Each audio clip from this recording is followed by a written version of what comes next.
जय कृष्णा। कैसे हैं आप लोग? आशा करता हूँ अच्छे होंगे। आज हम लोग अपने जो तुम अखंड आश्रम डोंगरी में हम लोग भक्त आए हुए हैं और मेरी एक जिज्ञासा बनी है। अपने गुरुदेव महाराज जी, हमारे गुरुदेव महाराज गद्दी में बैठे हैं, स्वामी किशा जी महाराज। गुरुदेव महाराज, आपसे एक जिज्ञासा है, एक प्रश्न है। तो संसार में बहुत सारे संत हैं, मैं आपसे ये प्रश्न और जिज्ञासा करना चाहता हूँ कि महाराज, संत किसे कहते हैं? सारे संसार में सभी लोग संत लोग बैठे हैं, अपने को संत बताते हैं।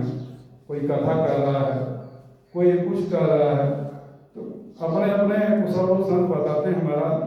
तो मैं ये जानना चाहता हूँ कि संत के लक्षण क्या हैं, संत किसे कहा जाता है? तो थोड़ा सा गुरुदेव महाराज इस पर आप प्रकाश डालने की बात है कि संत किसे कहा जाता है। सभी प्रियात्माओं, एक बार बड़े श्रद्धा प्रेम से बोलिए गुरु अखंड धाम की जय। विश्व ब्रह्मांड संत शक्ति की जय। प्रिय संतजन, आए हुए महापुरुषों, हमारे सभी सत्संगी प्रियजनों, बहुत ही पावन मंगल में है आज का वातावरण, क्योंकि आपने संतों की पहचान करने के लिए संत क्या होते हैं, संत की रानी क्या है, संत किसे कहा जाता है, बहुत अच्छा प्रश्न किया। और शास्त्र के माध्यम से यह जो है आपका मार्गदर्शक,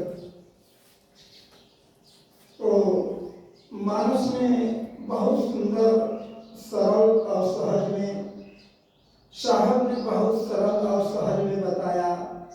और यह मार्गदर्शन वो है जो जहाँ से तुम आए हो उस स्थान की पहचान ये संत का लक्षण होता है।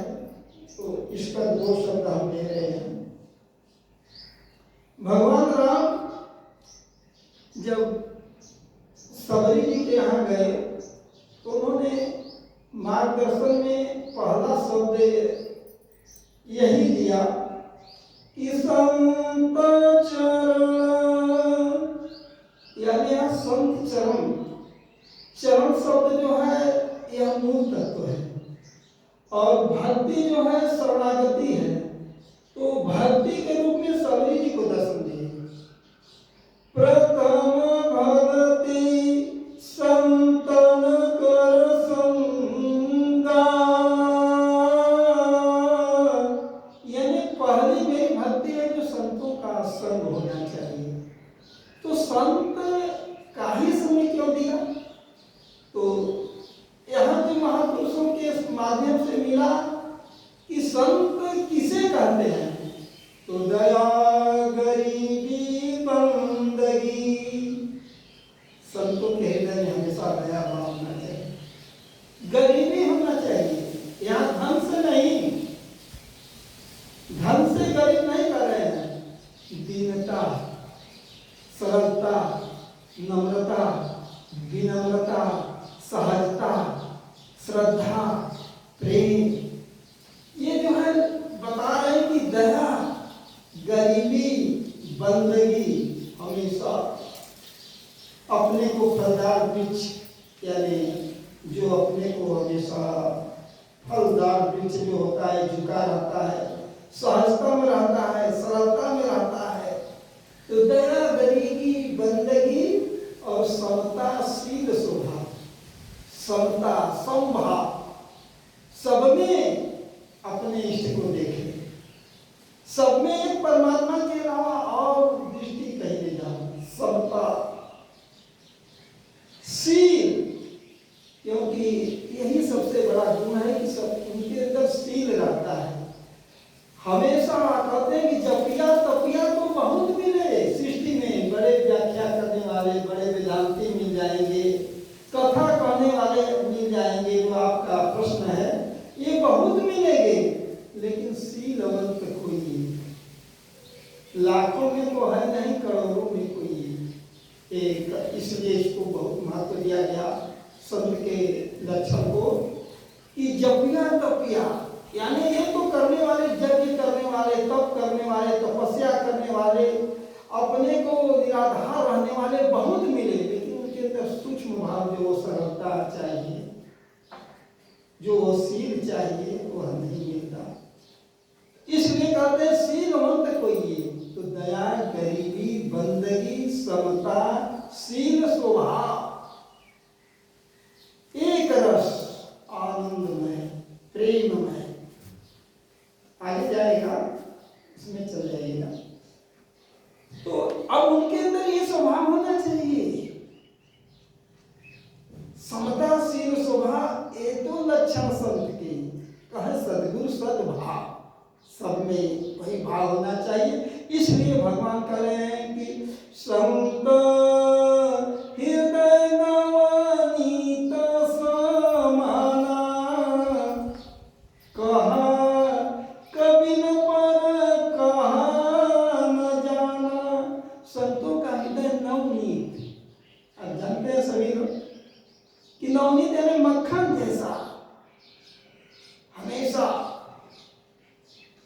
जहां भी हाथ डालेंगे सरलता उनके अंदर, सहजता आ जाएगी, विनम्रता आ जाएगी, नम्रता आ जाएगी। संत हृदय नवनीत समाना, ये कहा, यानी कवियों ने बहुत उपमा दी संतों की, लेकिन सार को नहीं अभी पहुंच पाए, क्योंकि निज पर ताप द्रवै नवनीता। जैसे ये गर्मी का सीजन चल रहा है, अपने आप जहाँ भी देखेंगे, जहाँ भी मक्खन घी होगा, अपने आप जो है गर्मी से जहाँ उनके अंदर परिवर्तन हुआ तो वो पिघल जाते हैं। लेकिन संत कैसे होते हैं? संतों की पहचान सबसे उत्तम यही है, पर दुख द्रवई संत सुपनीता, कि जो पराये के दुख में दुखी हो जाता है। कोई भी आ जाए तुम्हारे दरबार में, कैसा भी दुखिया हो, पर दुख, जो दूसरे के दुख को देखकर दुखी हो जाए। मक्खन तो अपनी सूर्य की गर्मी से पिघलता है, अपने ताप से अपने आप पिघल जाता है, लेकिन पर दुख, देखिए यही लक्षण है संत का कि पर दुख द्रवई संत सुपनीता, कि संत का लक्षण यही है कि जो दूसरे के दुख में दुखी हो जाए, जो दूसरे के सुख में सुखी हो जाए, जिसका श्रम भाव, यह लक्षण जो है संत की, जिसमें यह लक्षण हो उसे संत कहते हैं। यही संत की पहचान है कि जिसमें यह लक्षण आया, बिना सोचे समझे उसको संत मान लेना चाहिए। जिसका किसी से राग देश न, निंदा नफरत न हो, मान बढ़ाई न हो, अहंकार न हो, यह लक्षण जो है संत का है। और जिसके अंदर यह भाव आ जाए